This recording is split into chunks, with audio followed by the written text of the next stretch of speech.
So without further ado, let's chop it. It's blues. It's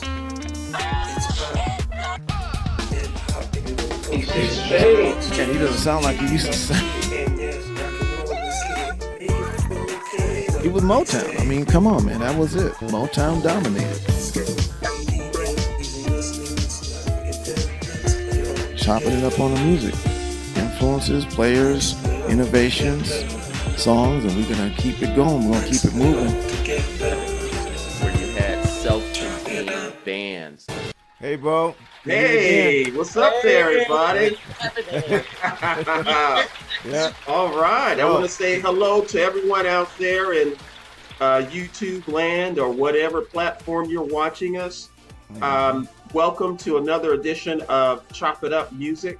That's all we want to And do. today we have some really exciting things going on. We got a very exciting topic. We have a very exciting guest, Yes. a returning guest at that. That's And right. I'm going to go ahead and pitch it to you, Mark J. And Okay. you go ahead and let us know what's on the chopping block today. Okay, well, we have on the chopping block today, we have Mr. Mark Allan Wolfe, Right on. What's up, man? good friend of mine, great composers.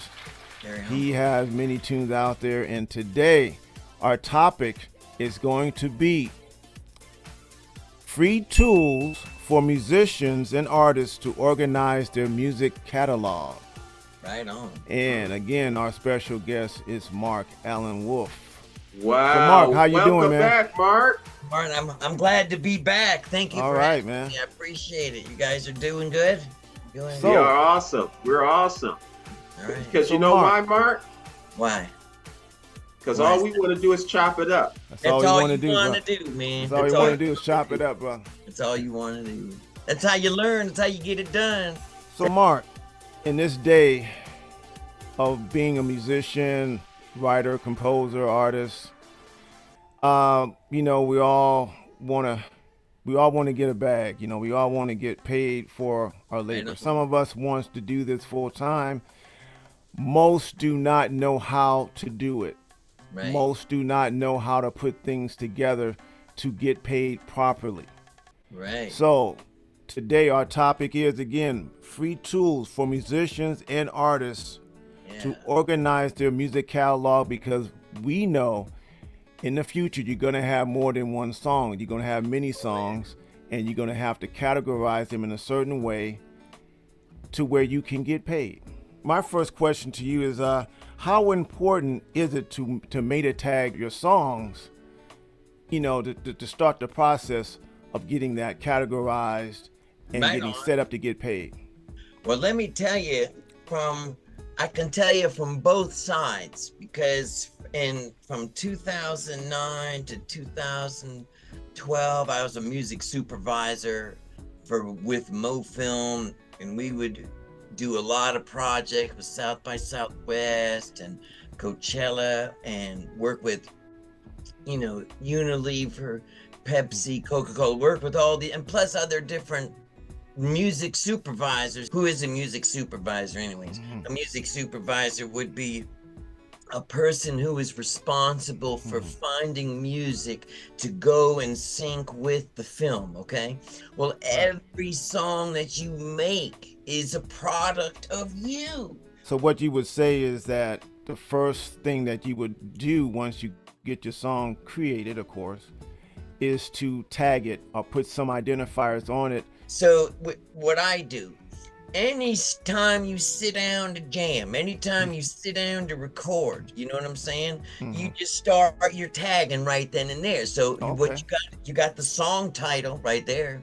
So you might as well just open up. When you open up your DAW, just might as well open up the sheet, or just keep yourself a notepad. Most DAWs will have a notepad within the program. Say all three of us got together and we were gonna jam and make a song. Okay, so hey, we sit down, we start, we're all tuned up, we're ready to go. Well, what are we gonna call? Well, the first data point is our first names, Mark and VH Productions. You know what I'm saying? We're all here together doing this. That's the first one. Second one is the day's date. So the date that you created the song, and then the name of the song. I use DistroKid, okay? Mm-hmm. DistroKid, and they assign you, like every time you upload a song, they assign you code, to that song. So they already give it to you for free.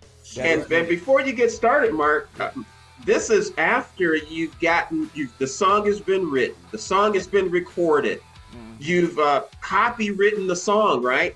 So all that's been done. Right, 100%.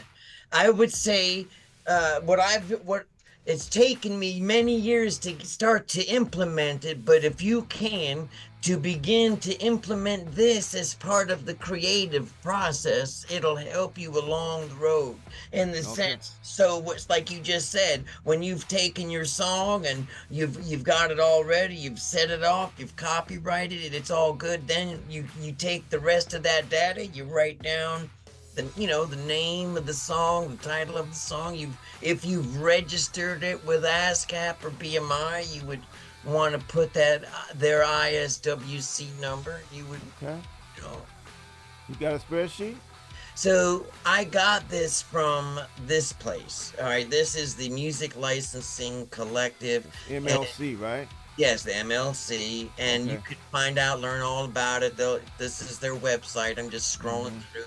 You can find out their glossary of terminologies, help you understand more. Because the more you understand about your craft, the more money you're going to make.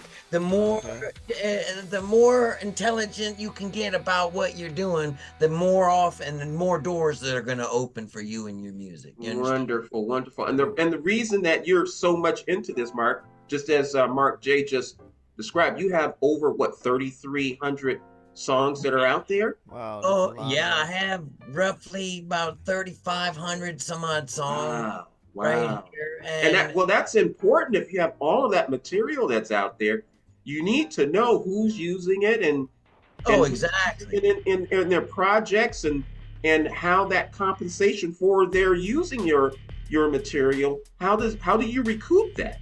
So that's a great question. So when you go to the MLC and you sign up, it's free. Okay, you can go up there and this is your page. You sign up. They have a place where you can upload your music, and they have a spreadsheet. This is free. This is the best because it's free. And but it's beautiful because it works well with this is through Google. And if they're also free, so if you want to get all this free stuff, sign up with a free Gmail and you sign up everything. And this is how the big boys do it. This is how the major labels do it. This is how all people who are making a living with their music. They have to do this. Somebody in that chain is doing this for them. So you would begin with the song title. They've already set up a sheet showing you basic columns, basic things that they require would be your title of the song, right? Oh yeah. The writer, your name, your last name, and your roll code, like, did you write the song? Were you that's what they're asking you. Right. And if you have the publisher name, because the MLC is not for an artist. The MLC is to find out if you've been money owed to you from other publishers that have, you know what I'm saying? Maybe they're in your music without you knowing and making money off it. But if you have all of the information, you can go in there and verify, and then they start paying you all kinds of money. Going back to this last thing, the collection. Oh, well, I think there's one more from there. Oh yeah, I'm sorry. Yes, the publisher IP. Publisher IPI. That is the same as, remember, because you have your writer, but then you also have the publishing company. So for me, gotcha. I'm the writer. So let me explain to you this way. I am an artist. Okay, I'm a musician. As an artist, I play music, but the music that I write and my publishing company, Wolfe's Music Publishing, publishes all my original music. So that's a separate entity altogether. And that's what they're saying here. So now that separate entity has an IPI number, which is like a social security number. You understand? So, and then that goes into a whole other realm too, because that goes into, do you want to act as a sole proprietor or do you want to be an LLC? That opens up financial benefits that could be sometimes come out. Right. And the next one is the collection share. Is that? Yes. Yeah. And the collection share is the percentage of the digital audio mechanical royalties that are going to be collected by the administrator. So, you know, like with ASCAP and BMI, you know, I get two statements. I get a writer's statement and I get a publishing statement. Right. And that's how you get traded. So when you have songs, and it's good to know what would be a blessing to have this is because now if I zoom out a bit, if I zoom out, you've got maybe 10 different, you got maybe 10 different publishing companies you're working with. And that's what I did. I color coded all these different people. There's no way you're going to be able to remember all of these people. So if you have it on your sheet, that, you know, all of your data, that's what it's there for. You have to figure your music is your moneymaker. It's your 401k, man. And it's gonna go on for your family when you're dead. It's your legacy. It's your legacy. I keep forgetting. You know, Vivaldi, one of the greatest musicians, in Bach. Remember Johann Sebastian Bach? He wrote over 6,000 songs, but in his heyday, Bach died an old man. My favorite composer of all time. I still think he's the greatest. Beethoven. There's old dude's music. Blammo. You know, and you understand what I'm saying? Yeah. So just because you might think, well, I only got one song out. That one song, you have no clue I'm still getting money from songs I've written 20 years ago. Well, I think a prime example, you remember, I'm sure you guys heard of the show, and I'm using this only as an example, The Walking Dead, right? Yeah. When did that show come out? Like 2010 or so? Something like that, 2011 and 12. Well, that show was notorious for finding obscure songs. Yeah, I got music on it. Yeah, and that's music underbits or themes for a scene, whatever. And shortly after that, you notice a lot of other shows based on the popularity of The Walking Dead. Other shows started to incorporate that heavily. So these songs that were made in the freaking 50s are now coming back. You've never heard. Yeah.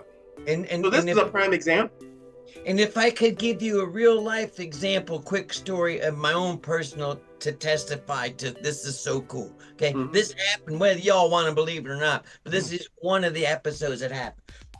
One day I was at I'm a guitarist. I was playing a keyboard song and it was really cool. I was in a sad, it was just, didn't, you know what I'm saying? Nothing. I put it in my catalog. You forget about it, right? Mm-hmm. You made it, you put, and about 6 months go by, right? I think 6 months go by. I get this email from a dude from Italy. And I'm thinking this is a scam. This is a guy, it's broken English. This guy, I almost deleted it. You understand? But I went, I translated, I checked the email to make sure it wasn't, you know, and I contacted the guy. The dude, right, got a hold of my song through one of these mp3.com, MySpace. I don't know how he got it. He got my song. He entered into a competition for the country where he lives in Italy. Mm-hmm. It was for the country of Italy's postal service, right? And they were putting together an ad, and anybody who could come up with the best ad commercial, right? So he filmed this guy, little boy and little girl falling in love, and then they grew up, and apparently he was a mailman, and whatever the thing it was, regardless, he used that clip of music. And he didn't expect to win, but he won, and we had over 60-something million views on that video. And then I ended up getting money from it, and I had to let him go. But that opened up a door to another thing. Had I not filled out the sheet, had I not kept track of all this, you never would have got that level of exposure. I never would have got to the next door opening. It just gets back. It just points to the fact why, after you do your creative thing, for legacy, for financial reasons, for peace of mind reasons, to go ahead and take these extra steps. Yeah, you're going to be sitting down at your desk or your kitchen table and you're going to be etching this stuff out. But once you have it set, it's easy. It's just a matter of just adding, the next couple of new songs or pieces of creativity that you've come up with. Mark J, do you have anything else to add? Well, we would like to thank you, Mark, for being here today. For sure, we're gonna have you on some other shows, brother. What do you got to say, D? Well, all I'm going to say is thanks, Mark Allan Wolfe, for joining us and dropping such incredible nuggets on us. Mark, go ahead and give us how we can contact you, how people can find you, yada, yada, yada. Just look for me at markallanwolfe.com, markallanwolfe.com. I hope everybody enjoyed that. Please remember to continue to watch us, like us, comment, subscribe, all of the above. We love your comments, everybody, so please keep them coming. All we want to do is what? top it up.